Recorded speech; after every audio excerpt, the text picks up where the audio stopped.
Hello everyone, welcome back to my channel. तो आज की क्लास में जो हमारा टॉपिक होने वाला है उसका नाम है डिलीशन एनालिसिस।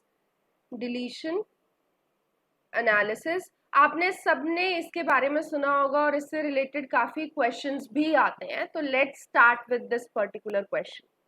तो ये जो क्वेश्चन यहाँ पे है ये क्या बोल रहा है? ये बोल रहा है कि लोकेशन है 5 ओवरलैपिंग डिलीशंस की, उसे मैप किया गया to the drosophila chromosome and उसकी मैपिंग का जो डिटेल्स है वो आपको इस पर्टिकुलर डायग्राम में दिया हुआ है। जब भी डिलीशन एनालिसिस का क्वेश्चन आता है उसमें इसी टाइप के कुछ डायग्राम्स गिवन होते हैं। तो जब भी क्वेश्चंस के थ्रू आप जा रहे हो तो क्वेश्चंस को देख रहे हो तो एक बार ऐसे नजर मार लिया करो कि इस टाइप का कोई क्वेश्चन तो नहीं आया हुआ है। अगर आया हुआ है तो उसे पहले अटेम्प्ट करना। मैं बता रही हूँ बहुत ईजी तरीका होता है इसे अटेम्प्ट करने का।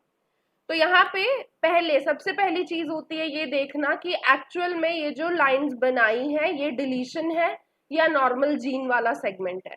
जैसे यहाँ पे बताया कि हॉरिजॉन्टल लाइंस जो है वो डिलीटेड रीजन्स को दिखा रहा है, तो यानी ये सब रीजन डिलीट हो गया। तो डिलीशन 1 में इतना पोर्शन डिलीट हो गया, डिलीशन 2 में इतना हो गया, डिलीशन 3 में इतना, इस तरीके से।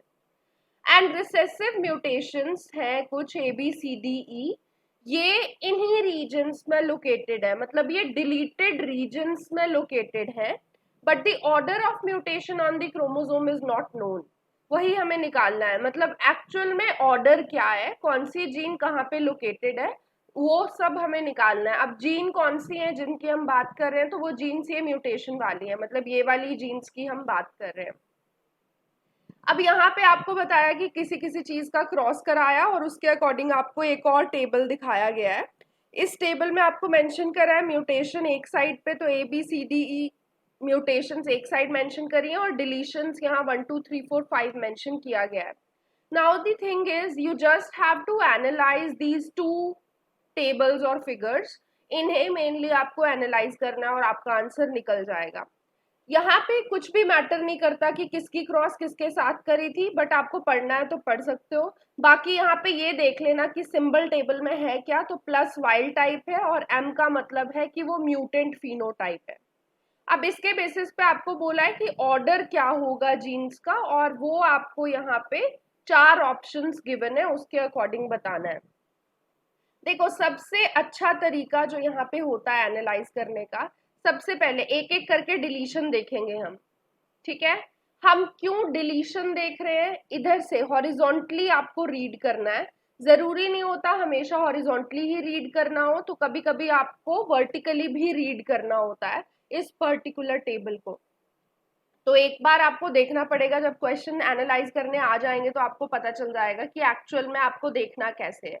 अब मैं इसे हॉरिजॉन्टली इसलिए रीड कर रही हूँ क्योंकि डिलीशंस की लाइन भी हॉरिजॉन्टली प्लेस्ड है, तो इसीलिए हॉरिजॉन्टली रीड कर रही हूँ। अब यहाँ पे जो चीज इंपॉर्टेंट है वो ये कि आपको बोला है कि ये म्यूटेशंस इन्हीं डिलीटेड रीजन्स में हो सकती हैं। ठीक है, तो मतलब कि अगर हम म्यूटेंट वाले जो भी इंडिविजुअल्स हैं उनको क्रॉस कराएंगे डिलीटेड वाले इंडिविजुअल्स के साथ, जैसे यहाँ बताया है म्यूटेशन वाले इंडिविजुअल्स थी, फ्लाइज थी, उन्हें क्रॉस कराया उन फ्लाइज के साथ जिनके पास डिलीशंस हैं, तो आपको उन दोनों को देख के और फिर इसके हिसाब से इसे एनालाइज करना है।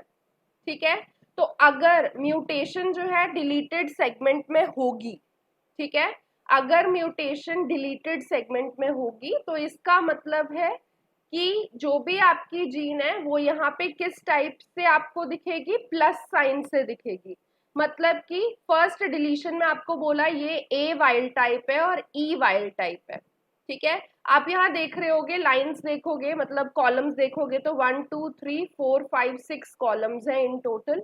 बट अगर इन जनरल हम बात करें तो इन जनरल का मतलब है कि ये जो वाइल्ड टाइप प्रोड्यूस हुए ना, वाइल्ड टाइप तब प्रोड्यूस हुए होंगे जब वो जीन्स, वो वाली A और E वाली जीन्स इस पर्टिकुलर पोर्शन में लोकेटेड होंगी।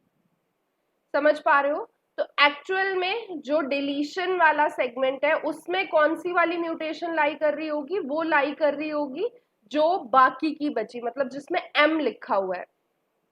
यानी कि आपके इस पर्टिकुलर सेगमेंट में, ये जो सेगमेंट यहाँ पे बन रहे हैं यहाँ पे BCD लोकेटेड होंगी। ठीक है, बी सी डी लोकेटेड होंगी, बट एग्जैक्टली सीक्वेंस आपको नहीं पता कि कैसे है, सी पहले है, बी पहले है या डी पहले है, वो आपको क्लियर नहीं होगा। बट यहाँ पे देखने से आपको इतना पता चल गया कि B C D would be located in this particular region, और ए और ई यहाँ कहीं पे लोकेटेड होंगे। ठीक है, अब दूसरी डिलीशन को आप एनालाइज करोगे। फर्स्ट वाला हमने एनालाइज कर लिया, सेकंड वाला देखो। सेकंड वाले के अकॉर्डिंग आपको क्या पता चल रहा है कि सी और डी वाली है जो डिलीटेड वाले सेगमेंट में है। तो सी और डी आप देख सकते हो, these two regions are overlapping. इसका मतलब सी और डी हमने सही से मार्क करी हुई है, समझ पा रहे हो। सी और डी फर्स्ट डिलीशन से हमें पता चल गया था कि इस पर्टिकुलर रीजन में होंगी, B C D. Exact location आपको नहीं पता थी, बट डिलीशन 2 को देख के आपको पता चल गया कि सी और डी में एम एम लिखा हुआ है, म्यूटेंट लिखा हुआ है, तो इसका मतलब सी और डी यहाँ पे लोकेटेड होंगी। ठीक है, तो इस तरीके से आपको ये आइडिया लग जाएगा कि सी और डी इस पर्टिकुलर लोकेशन में होंगी, because these two locations are overlapping between deletion 1 and deletion 2। तो इसका मतलब हमने सही बताया था कि ये वाला रीजन बी का होगा। अब उसके बाद डिलीशन 3 देखो, डिलीशन 3 में एम एम आपको डी और ई में लिखा हुआ है, यानी डिलीशन 3 में डी और ई सेगमेंट बनाए हुए हैं। तो डी तो आपको पता ही था कहाँ है, अब ई भी पता चल गया कि ई इस पर्टिकुलर रीजन में होगा। हमने पहले ए और ई इस तरीके से लिखा था, बट अब ये क्लियर हो गया कि ई वुड बी हेयर एंड ए बाद में होगा। समझ पा रहे हो, क्योंकि डी और ई वाले म्यूटेंट्स जो हैं वो आपको यहाँ देखने को मिल रहे हैं, डी और ई। अब फोर्थ वाला डिलीशन एनालाइज करोगे तो इसमें क्या है, ए और एम का लिखा हुआ है, सॉरी ए और ई का लिखा हुआ है, ए और ई का मेंशन किया हुआ है, यानी इसके पास जो डिलीटेड सेगमेंट्स हैं वो ए और ई के हैं। और ये हमें पहले भी कंफर्म हो गया था कि इस पर्टिकुलर रीजन में जो भी लोकेटेड है वो ए और ई ही लोकेटेड है। अब क्योंकि ये ई है तो ये ए होना चाहिए। अब इस चीज को कंफर्म करने के लिए हमारे पास डिलीशन 5 भी है। डिलीशन 5 में मेंशन करा है ए और ई अगेन, तो आप देख सकते हो ए और ई इस पर्टिकुलर रीजन में लोकेटेड होंगे, यानी ए और ई का जो भी लोकेशन है, लोकेशन वाइज हमें ये क्लियर हो गया कि ई वुड बी पहले और ए जो होगा वो बाद में होगा। तो ओवरऑल आपका सीक्वेंस क्या बन के आ रहा है, बी सी डी ई फिर ए। अब बी सी डी ई और ए किस में गिवन है, फर्स्ट वाले में, तो first would be the answer.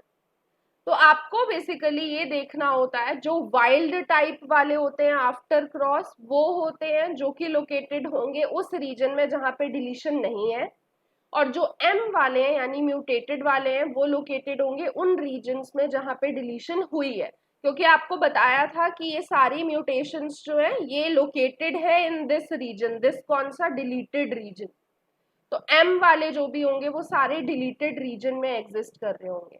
तो इस बेसिस पे आपको पूरा ऑर्डर जो भी जीन्स का होता है वो पता चल जाता है। तो हमें पता चल गया कि आंसर इज फर्स्ट। ठीक है, बाकी मैं ये पीडीएफ अटैच करूंगी, आप इसे अच्छे से एनालाइज करना, आपको और ज्यादा क्लियर हो जाएगा कि डिलीशन एनालिसिस के क्वेश्चंस करने कैसे हैं। After this we have another question related to the topic जो हमने लास्ट टाइम किया था, यानी इंटरप्टेड मेटिंग टेक्निक। तो इस पर्टिकुलर क्वेश्चन को देखो, आपको क्लियर हो जाएगा जो मैंने आपको तरीका बताया था।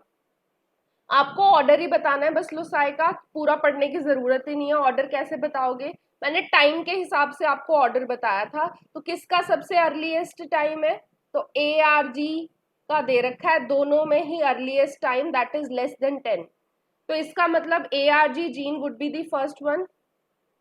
ठीक है, अब सारे ऑप्शंस में देखो ए आर जी फर्स्ट दे रखी है। ठीक है, उसके बाद आपको क्या मेंशन किया हुआ है, तो इसके बाद आपको यहाँ ल्यूसीन बताइए, but leucine is present at 20, but 20 से पहले 10 पे आपको एक और मिल रही है दैट इज हिस्टिडीन। तो the order would be arginine, then histidine वाली जीन, उसके बाद फिर 20 वाली आएगी। 20 यहाँ से आपको पता चल रही है ल्यूसीन होगी, और ल्यूसीन के बाद 20 के बाद कौन सी मेंशन्ड है, 30 से थोड़ी सी आगे गैल, दोनों में एक ही दे रखी है तो गैल लिखोगे। और गैल के बाद लास्ट कौन सी बची, तो वो PUR वाली बची। तो actually this would be the answer, ARG, histidine, leucine, गैल and PUR. So this would be the correct answer to this particular question. So it is very easy to perform these type of questions. So kindly focus on solving these questions. अगर ये आपको solve करने आ गए तो C part सी के questions थे ये, तो लगा लो 4-4 नंबर के क्वेश्चंस हैं और 8 नंबर मैंने आपको दिलवा दिए हैं।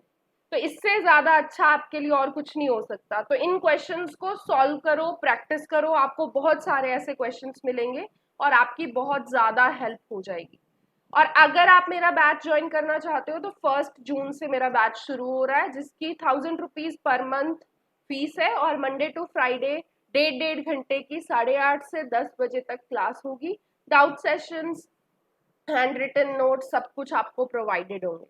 ठीक है, तो मिलते हैं नेक्स्ट क्लास में। Thanks a lot, bye bye.